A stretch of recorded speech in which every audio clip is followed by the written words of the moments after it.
बिस्मिल्लाहिर्रहमानिर्रहीम, अस्सलाम वालेकुम नाज़रीन। मैं आपका मेज़बान रमज़ान जट, आप देख रहे हैं मेरा यूट्यूब चैनल। मेरी दुआ है अल्लाह ताला आपको और आपके अहले खाना को हर मुसीबत से, हर तकलीफ से, हर परेशानी से महफूज रखे और अपना फजल करम आप पर और आपके अहले खाना पर बनाए रखे। वीडियो में आगे बढ़ने से पहले आपसे दरख्वास्त कि अगर आपने मेरा चैनल सब्सक्राइब नहीं किया तो बराए मेहरबानी मेरे चैनल को सब्सक्राइब कर दें।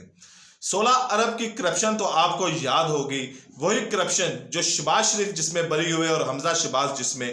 बरी हुए, और वही टीटी मशहूर जमाना टीटी केस, नवाज शरीफ का पनामा लीक केस और शहबाज शरीफ हमजा शहबाज का ये टीटी केस यानी कि ट्रांजैक्शन केस, जिसमें मकसूद चपड़ासी था, पापड़ वाला था और ऐसे मुलाजमिन थे जो कभी कराची नहीं गए लेकिन दुबई से वो ट्रांजैक्शन होती रही और वो जो रसीदे कहते रहे हैं, ये वही मशहूर जमाना केस था। इस केस में अब क्या हुआ है और कैसे दिन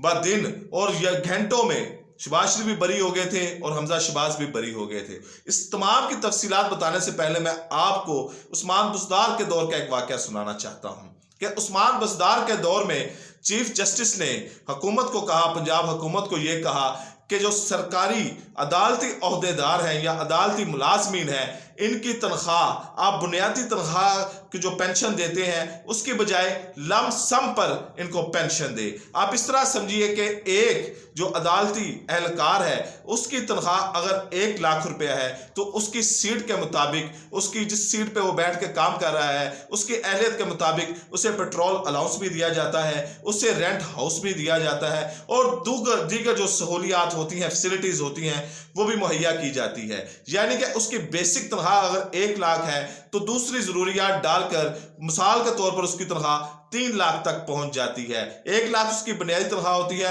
और 2 लाख की वो सहूलियात इंजॉय कर रहा होता है। तो कहना यह था कि इनको 1 लाख के मुताबिक जो आप पेंशन देते हैं, 1 लाख के मुताबिक नहीं बल्कि 3 लाख जो उनकी बनती है, जो वो ओहदे पे रहते हुए 3 लाख की जो वहां पे सहूलतें इंजॉय करते हैं, आप 3 लाख के मुताबिक उसको पेंशन दे। क्योंकि जैसे ही कोई शख्स रिटायर होता है तो उसकी तनख्वाह बुनियादी तनख्वाह काउंट होती है, उसके साथ जुड़ी हुई तमाम सहूलियात माइनस हो जाती हैं। लेकिन इसके ऊपर जब हुकूमत से बात की गई, पंजाब हुकूमत से बात की गई, तो पंजाब हुकूमत ने जो ओहदेदारान थे या जिम्मेदारान थे, चीफ सेक्रेटरी थे या दूसरे ओहदेदारान थे, उन्होंने जाकर कहा कि जनाब अगर हम ये सारी इनको तनख्वाहें देते हैं तो पाकिस्तान में जितने भी सरकारी मुलाजमीन हैं उनको भी हमें देनी पड़ेगी और पाकिस्तान की जो जीडीपी के बराबर ये पेंशन की हो जाएगी, हम इतना अफोर्ड नहीं कर सकते। इसके ऊपर क्या हुआ कि सरकारी ओहदेदारान जो थे उनको अदालतों में बुलाया जाता और उनकी सरजनिश की जाती, उनको डांट टिप्पण और झड़प की जाती। चीफ सेक्रेटरी ने ये जो तमाम चीजें थी,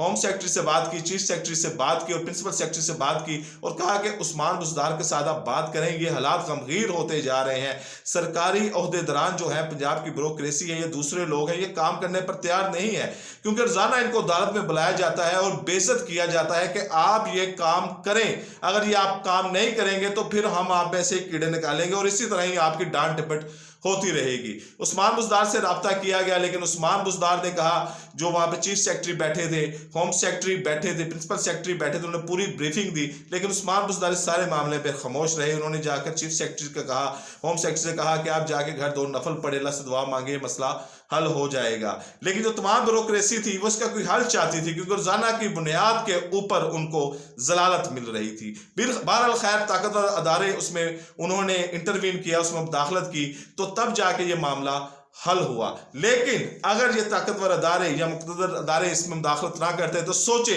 कि जो अदालती एहलकार है अगर उनको जो दूसरी जिस सीट पर वो काम करे उसके मुताबिक ही पेंशन दी जाती तो फिर अवाम के पास कुछ ना बचता, सारी पेंशन इन्हीं को दे दी जाती। तो ये एक मामला जो मैंने आपके सामने एक रखा, इससे जुड़ता हुआ मामला है। 16 अरब की करप्शन है, 7 वॉल्यूम है, 4000 सफ़ात हैं और 100 से ज्यादा केसेस हैं कि ये 100 से ज्यादा माफ कीजिएगा गवाह हैं कि ये ट्रांजैक्शन कैसे हुई, पैसा कैसे घूमता रहा, असासे कैसे बढ़ते रहे, मकसूद चपड़ासी के अकाउंट में करोड़ों अरबों रुपए कैसे आए, पापड़ वाले के अकाउंट में करोड़ों अरबों रुपए कैसे आए। लेकिन पाकिस्तानी अवाम ने देखा कि इस 16 अरब करप्शन में शहबाज शरीफ भी बरी हुए और हमजा शहबाज भी बरी हुए और सलमान शहबाज भी बरी हुए और अवाम आज फिर आटे और रोटी को ही तरस रही है। लेकिन जिस जज साहब ने इनको, यानी कि जाजुल हसन साहब, जो जस्टिस थे जाजुल हसन साहब, उन्होंने ये केस सुना था और उस केस के ऊपर